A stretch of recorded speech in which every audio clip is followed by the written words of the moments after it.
Hi అండి, అందరికీ నమస్కారం అండి. చూడండి, ఇప్పుడైతే మేము ఇక్కడ కోటిలింగేశ్వర టెంపుల్కి వచ్చాము. కోటిలింగేశ్వర దేవస్థానంలో ఉన్నాము ఇప్పుడైతే. ఇంకోటి ఏంటంటే, మన ఈ కోటిలింగేశ్వర దేవస్థానానికి మన ఆశ్రమం ఉండేదానికి 1 కిలోమీటర్ డిస్టెన్స్ ఉంటుంది అంతే ఫ్రెండ్స్. 1 కిలోమీటర్ మాత్రమే ఉండేది. మన ఛానల్లో కోటిలింగేశ్వర టెంపుల్ పెట్టాలా అని చెప్పేసి తీస్తున్నాము. నేనైతే రోజు కోటిలింగేశ్వర టెంపుల్ దగ్గరే ఉంటున్నాను ఫ్రెండ్స్. వచ్చి అలా ఒక రౌండ్ తిరుక్కొని వెళ్తూ ఉంటాను. మనకి అందరికీ తెలియాలి కదా మన ఆశ్రమం ఎంత దూరంలో ఉంది అని చెప్పేసి. ఎగ్జాక్ట్గా కోటిలింగేశ్వర దేవస్థానం దగ్గరని ఇంకా 1 కిలోమీటర్ మాత్రమే ఉందండి.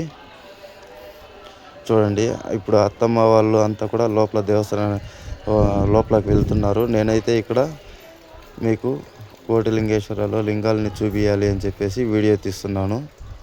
చూడండి, వస్తూ ఉన్నారు.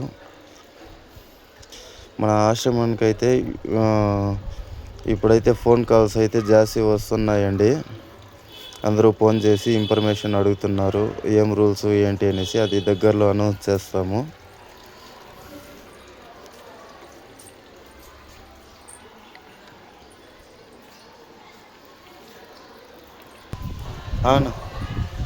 మన ఆశ్రమంలో ఉండే వాళ్ళకైతే కోటిలింగేశ్వర దేవస్థానం దర్శనం చేసుకోవాలి అనుకుంటే చాలండి, ఒక హాఫ్ అన్ అవర్లో దర్శనం చేసుకొని తిరిగా మన ఆశ్రమంకి వెళ్ళొచ్చు.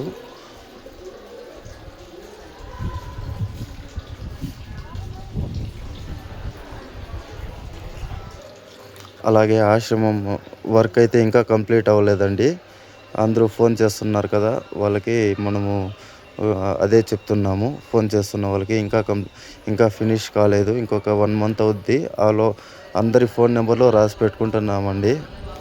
అందరికీ తర్వాత కాల్ చేస్తాము.